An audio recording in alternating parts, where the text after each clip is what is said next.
ఉన్న బంగారాన్ని విడిపించి ఆ రోజు ఆన్లైన్ రేటుకే మేము కొంటాం. Sharma gold company. ఇంట్లో ఆడవారు వెలుపల ఉన్నప్పుడు పూజ ఎలా చేసుకోవాలి ఒక ప్రశ్న. దీపారాధన ఎలా చేయాలి, అది కూడా అశౌచం ఏదైనా ఇంట్లో ఉంటే ఎలా? మంచిదే. ఆడవారు వెలుపల ఉన్నా పూజ చేసుకోవడానికి అభ్యంతరం అనేటటువంటి ప్రశ్న అసలు ఎక్కడా లేదు. ఎందుకు లేదు అంటే, పూజ అనేటటువంటిది ఎవరు చెయ్యాలి అంటే ఇంటి యజమాని చెయ్యాలి. ధర్మపత్ని సమేతస్య అనుంది కానీ ధర్మపతి సమేతస్య అని ఉండదు సంకల్పం. అంటే దాని అర్థం ఎవరు చెయ్యాలని? యజమాని చెయ్యాలి. యజమాని చేసి, నేను పూజ చేసిన కారణం చేత నా పత్ని బిడ్డలు అందరూ సుఖంగా ఉండాలని యజమాని కోరుకోవాలి. కాబట్టి ఇప్పుడు ఇల్లాలు వెలుపల ఉంటే ఇంట్లో పూజ చేయడానికి అభ్యంతరం ఎక్కడుంది? అభ్యంతరం ఏం లేదు. ఆవిడ వెలుపల ఉంటే ఆవిడ కాదు కదా పూజ చేసేది, మీరు చేసుకోవచ్చు. ఒకవేళ ఆవిడ వెలుపల ఉందండి, పిల్లలు చిన్నవాళ్ళు, వాళ్ళ బాగోగులు చూడాలి, వాళ్ళకి వేళకి పలహారం పెట్టాలి, ఏదో పాలు కాచివ్వాలి, అటు అది ఇది కూడా కష్టం అనుకుంటే, నేను ఇందాక చెప్పాగా లఘువు చేసుకోండి. ఈశ్వర ఈ 3 రోజులో 4 రోజులో లఘువుగా చేస్తాను పూజ. ఎందుకని అంటే కుటుంబ నిర్వహణ యందు సమయం కొంచెం ఎక్కువ కావలసి వచ్చింది, అందుకని తక్కువ పూజ చేస్తున్నాను, దీన్ని పూర్ణం చేసి నన్ను అనుగ్రహించు అనండి, ఏమీ దోషం రాదు. ఇక ఆమె వెలుపల ఉంటే దీపం పెట్టడానికి అభ్యంతరం ఏముంది? పూజలో అంతర్భాగం దీపం పెట్టడం, పూజ చెయ్యొచ్చు అని నేను చెప్తుంటే దీపం పెట్టడానికి అభ్యంతరం ఏముంది? అభ్యంతరం లేదు. నేను ఇవన్నీ దేన్ని ఆధారం చేసి చెప్తున్నానంటే, ఆవిడ వెలుపల ఉన్నారు అంటే ఆవిడ వేరే కూర్చున్నారు అన్న భావన దృష్టిలో పెట్టుకు చెప్తున్నాను. అలాగే దీపం పెట్టడము అన్న మాట మీద అనేక మంది ప్రశ్న వేశారు. అందులో అన్నీ కలిపి సంగ్రహంగా నేను ఒక మాట చెప్తున్నా, దీపం ఎలా పెట్టాలి అని. దీపం ఎలా పెట్టాలి అన్నది దీపం పెట్టే మంత్రంలో ఉంది. సాధ్యం త్రివర్తి సంయుక్తం, 3 ఒత్తులు వేయాలి పూజ చేసినప్పుడు, 3 జ్యోతులు వెలుగుతూ ఉండాలి పూజ జరుగుతూ ఉండగా.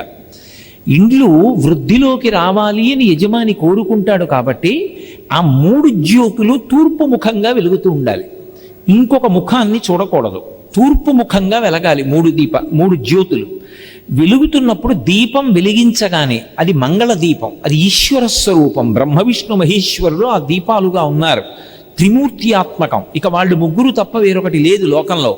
కాబట్టి అటువంటి దీపపు సమ్మె ఏది ఉందో దాని మీద పసుపు కానీ కుంకం కానీ అక్షతలు కానీ పువ్వు కానీ ఉంచాలి. ఎందుచేత అంటే మంగళ దీపం అంటాం. మంగళ దీపము ఉంటుంది, అమంగళ దీపం అని ఒకటి ఉంటుంది. నేను దాని గురించి ప్రత్యేకంగా చెప్పక్కర్లా. ఎవరైనా వెళ్ళిపోయారనుకోండి, పార్థివ శరీరం ఒక్కటే ఉండకూడదు, అందులో జ్యోతి వెళ్ళిపోయింది.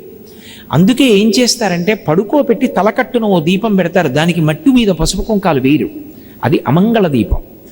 మంగళ దీపం ఇంట్లో పెట్టారు అంటే దీపం వెలిగించగానే కాసిన పువ్వులు వెయ్యాలి, లేదా పసుపు వెయ్యాలి, లేకపోతే కుంకం వెయ్యాలి, లేకపోతే కాసిన అక్షతలు వెయ్యాలి, వేసి నమస్కారం చేయాలి. అదే ఈశ్వరుడు. నత్ర సూర్యో భాతి నచంద్రతారకం నేమా విద్యుతో భాతి కుతో యమగ్ని త్వమేవ భాంతమనుభాతి సర్వం తస్య భాసా సర్వమిదం విభాతి. లోకాలన్నీ కూడా ప్రళయంలో ఏకమైపోయినా ఒక్కడే ఉండి వెలుగులకు వెలుగుగా ఉండిపోయేటటువంటి వాడెవరో వాడు పరమాత్మ.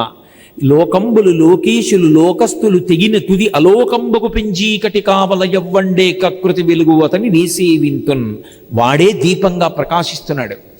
భా అంటే కాంతి. అటువంటి దీపానికి మట్టు మీద ఒక పువ్వు వేసి నమస్కారం చేస్తారు. ఇక పూజకి సంబంధించి మీకు ఆవిడ యొక్క సహకారము లోపించిన కారణం చేత కుటుంబ యజమానిగా మీరు నిర్వహించవలసినటువంటి కార్యక్రమాలు నిర్వహించకపోతే ఇంట్లో చాలా ఇబ్బంది ఏర్పడుతుంది. పసిపిల్లలు ఉన్నారు, చాలా కష్టం అనుకుంటే లఘువుగా చేసి వెళ్ళిపోవచ్చు.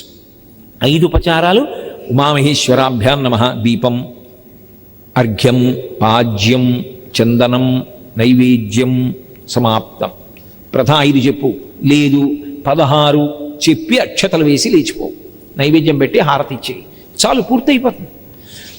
పూర్తిగా మాత్రం మానకూడదు. ఇంట్లో పూజ ఒకటి జ్ఞాపకం పెట్టుకోండి, ఈ కారణానికే కాదు, ఏటి సూతకంలో కూడా మానకూడదు. చాలామంది తెలియక ఏటి సూతకంలో పూజ మానేస్తూ ఉంటుంటారు. నిత్య పూజ మానకూడదు, కానీ పీటల మీద కూర్చుని నోములు వ్రతాలు చేయకూడదు, కొండల మీదకి వెళ్ళకూడదు, వెంకటాచలం లాంటి క్షేత్రాలకు వెళ్ళకూడదు. తప్ప ఏటి సూతకంలో ఉన్నంతకాలం ఇంట్లో నిత్య పూజ చేసుకోవడానికి ఏ అభ్యంతరమూ లేదు, చేసి తీరాలి కూడా. కాబట్టి ఆ పూజకి ఏ విధమైన దోషమూ రాదు.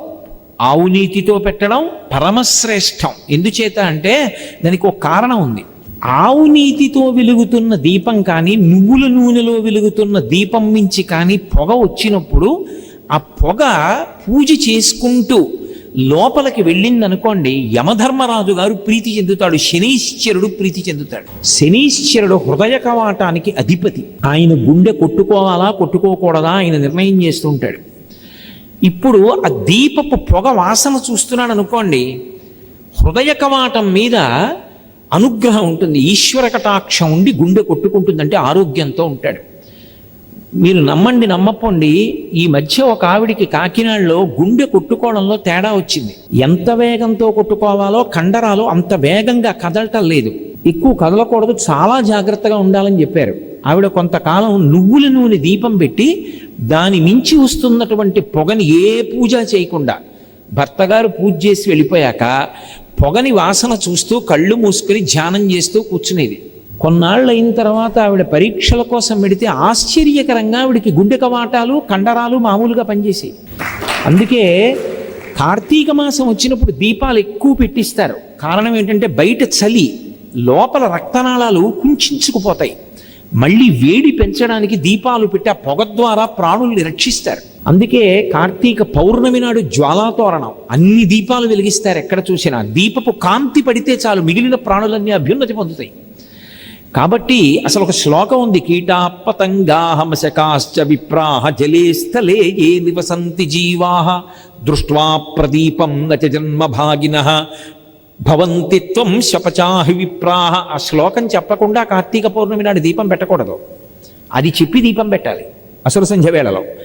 కాబట్టి దీపం అనేటటువంటిది పెట్టడం మన అభ్యున్నతి కొరకు.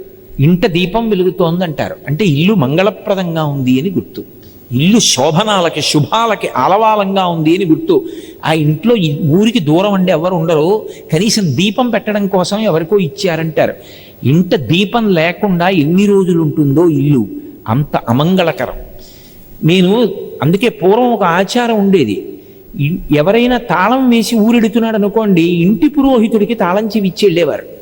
ఆయన వచ్చి దీపం పెట్టి బెల్లంగడ్డ నైవేద్యం పెట్టి వెళ్ళాలి. ఇంట్లో పరమేశ్వరుడు ఉన్నాడు, సింహాసనంలో ఆయన ఉన్నాడు, తాళం వేసి వెళ్ళిపోతే ఆయనకి అన్నం. ఆ భావన ఉంటే ఆయన ఉన్నాడని గుర్తు. పర్వాలేదండి ఆయనకి లోటు ఏమిటంటే ఆయనే నాకు పెడతాడండి అంటే ఇంకేం పరమేశ్వరుడు. అందుకే బెల్లం ముక్క నైవేద్యం పెట్టి దీపం పెట్టి వెళ్ళేవారు. ఒకవేళ అలా ఏ కారణం చేతనైనా ఇంటి పురోహితుడు వచ్చి కూడా దీపం పెట్టకుండా ఇల్లు సంవత్సరంలో కొన్ని రోజులు తాళం వేసి ఉన్న కారణం చేత అమంగళకరమైనటువంటి స్థితి యజమానికి కలగకుండా దోషాల నివారణ కావాలంటే దానికి శాస్త్రంలో మినహాయింపు కార్తీక పౌర్ణమి నాడు గుత్తి దీపం.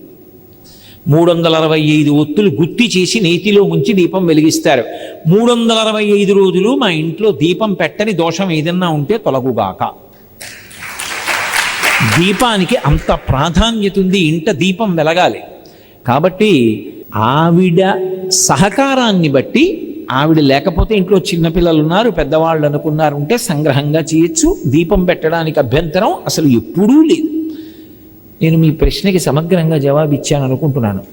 సంతోషం.